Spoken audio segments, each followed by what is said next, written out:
And we're back on the Fowler Show. We're coming to you live from the Democratic National Convention. We're here with Congressman Maloney from New York. Hi. Who's a delegate to this convention. That's right. And a member of Congress. Welcome to the show. Thank you. Great to be here. So this is going to be a big night. It's a big night for the Democratic Party. Bill Clinton speaking in just a couple minutes. There'll be a roll call vote that will officially nominate Hillary Rodham Clinton to be the Democratic nominee for President of the United States and hopefully the next President of the United States. Right. What are you looking forward to tonight? And what do you look at? Well, better question.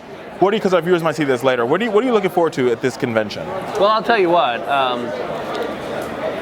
I found it last night in Michelle Obama's speech. Okay. I think that her beautiful, beautiful meditation on what it means to make progress in this country, how it's built around including more people, and about the work we have left to do, for me, really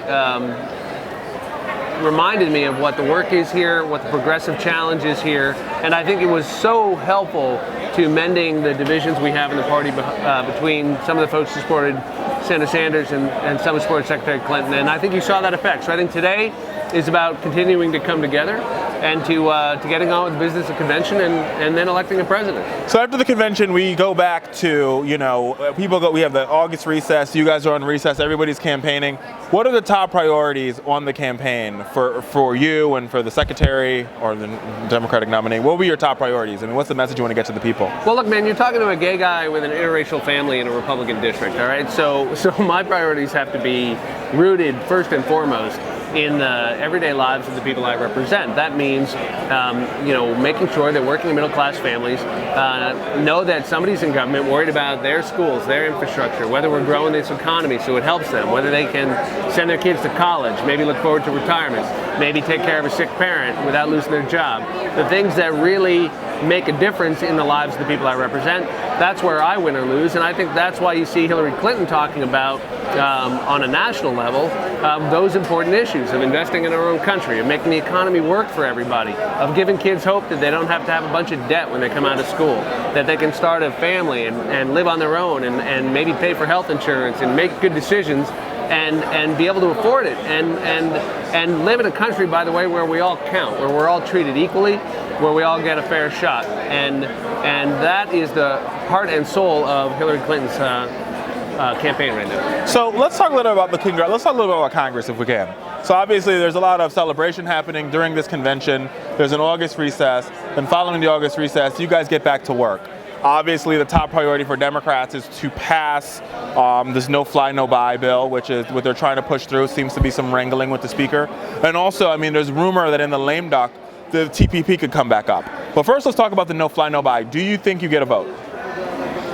Well, I think the Republicans are getting the message that they need to do something. What you saw before we left is they couldn't even bring up this fig leaf bill the NRA supported. I mean, this John Cornyn bill that honestly was kind of a joke, but they couldn't even bring that up because their own conservatives wouldn't let them. So you got to ask the guys that sit in the big chair and running the House why they can't do something that even the NRA supports. My God. So yes, we want to get some common sense gun safety reform legislation. We got 49 dead kids in a club in Orlando. 27 first graders lost their lives in Newtown. That's right across the border from where I live and represent. This keeps happening. It gets worse. It's happening more frequently. There's greater lethality. And we know it's connected up to having dangerous criminals and domestic abusers and suspected terrorists and others, given access too readily to deadly weapons. We can do something about that. We can be commonsensical, and by the way, respect the Second Amendment. We don't have to go crazy, but we can. So, do you think does it happen in this session? Yeah, I think they should bring it to a vote, but I don't know that they'll do it this year. But I think that the best thing we can do is elect a Democratic Congress and get a real bill next year, because the truth is whatever they do is going to be less than we should do. And we have an opportunity right now to organize, to get out, to vote, to make sure our neighbors vote, and then pass some legislation that might actually make a difference. I don't want to just do something to say we did it. I want to do something that'll save lives. And so let's also talk about TPP, which I think we saw a lot of rumbling in the hall from Bernie Sanders supporters about no TPP. It's very, very likely that TPP comes up in the lame duck. Well, I don't know about that either, because, look, I'm against TPP. I have been from the beginning. I don't need some lecture about macroeconomics, how trade creates wealth. I get that. The question is for whom? it's creating wealth and where, and why we've been following these policies for 30 years and watching 60,000 manufacturing companies leave the U.S., watching working people get further and further behind. So we have to have a totally new conversation about trade. I'm delighted that Secretary Clinton has said that, and that, like Bernie Sanders, she said we got to go back to the drawing board on this thing and get it right if we're going to do it at all. So here I think a lot of folks, we have a lot of Twitter trolls and folks listen to the show. We have a lot of conservatives in the show. Donald Trump seems to be saying the same thing. You hear him say he wants to rip all the trade deals. He's against TPP. What's different between his trade policies and the trade policies of Secretary Clinton? Well, his trade policies are, I think, based on a total misunderstanding of how the world works. I don't think he understands what trade is. When you hear him talking about having the Mexican government pay for this wall he wants to build because we have a trade deficit, I don't even think the guy knows what he's talking about. I think somebody ought to tell him that's not in an account somewhere. But he's going to make America great again. I'm not even sure he knows literally what the hell a trade deficit is, because that's about as dumb as you can get as a way of describing how you're going to pay for this sort of fantasy he has of a wall. So here's the point. Secretary Clinton's a serious person. She understands the importance of international trade. I think most of us who are opposed to TPP understand that we need to grow our exports, understand that we need to develop the industries of the future.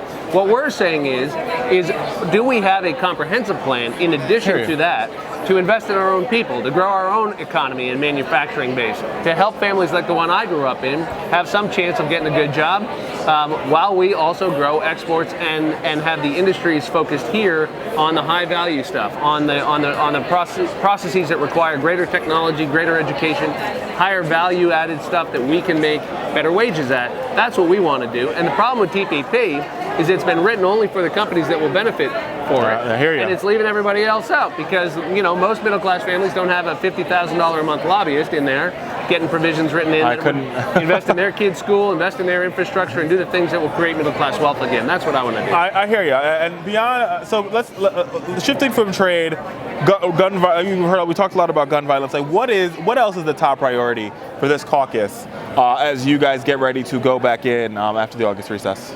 The top priority right now is going to be to make sure that the American people understand that there is a choice in November. I don't think you're going to see a lot happen, frankly, in September. The Republicans have been underperforming all year. You had the Speaker... They're always underperforming. Well, look, man, you had the Speaker justify racism in the presidential race to try to win an election. You saw him justify anti-LGBT discrimination against legislation I introduced, the Maloney Amendment, so he could move an appropriations bill. These guys have been sweeping stuff under the rug all year and still not getting anything done. So honestly, I wouldn't expect a lot from them for a few show days in September, which is what they're going to do. Everybody knows we got a choice coming up. All of our energy and time, it seems to me, should be focused on explaining to the American public that we have two different visions of the country here. One is inclusive and growth-oriented and progressive and will involve getting stuff done right now, and the other is more of the same. And we want to go forward. Forward. I couldn't have said it better. So you're up for re-election as well. Do you have a tough race ahead of you? I always have a tough race. I'm in a very competitive seat, and that's okay. More members of Congress should be in competitive seats. I agree. Makes you better in your game. Tell you what, there's too much dead wood. There's a lot of people in Congress who are fat and happy and just going through the motions, and I think that's crazy. I think we ought to have, every seat ought to be competitive, and if you can't make everyone competitive, you ought to get back up to a couple hundred of them being competitive, which is what we used to have, by the way. Now you have maybe 40, and then you have money, which is killing our politics too. We got to overturn Citizens United. But if you just made more members of Congress worry about losing their job, I guarantee you. I think you're onto something. I think what you hear from a lot of folks is that especially millennials, is that government fails, and I think government fails them, to be honest with you, because for a lot of times some members of Congress are there for too long. They're there for too long. They're out of touch with their district because they don't have to run tough races. And I think being able to run a tough race allows you to sort of always be a really sharpened pencil. Right. Look, but you know what? Think about what you just said. No one would argue that Bernie Sanders has been there too long. Who's supporting him, right? The point is not how old you are or even how long you've been there. The point is whether you're going to work every day. The point is whether you're getting things done every day. I mean, most of the young people I know who are supporting Secretary Sanders think that he is out there pushing things. That guy's got the energy of a 15-year-old. I saw him this morning. He's amazing. So the problem isn't just that people are a little older or that they've been there a while, although I grant you we could use a lot of new blood. It's that they're too comfortable in their jobs. They don't feel any pressure. To get stuff done. We're just human beings, man. If you take away all the pressure, we'll coast. They have to feel like they could get beat, and that gets them moving. But not just beat by some challenger in a primary who's more extreme. beat across the aisle so that they have to come together with people they disagree with and get things done. That's the key. I couldn't have said it better myself. Congressman, thank you so much for being on the show. Thanks, man. Appreciate you. My pleasure. As always, we'll be right back on the Fowler Show after this break. Don't go anywhere.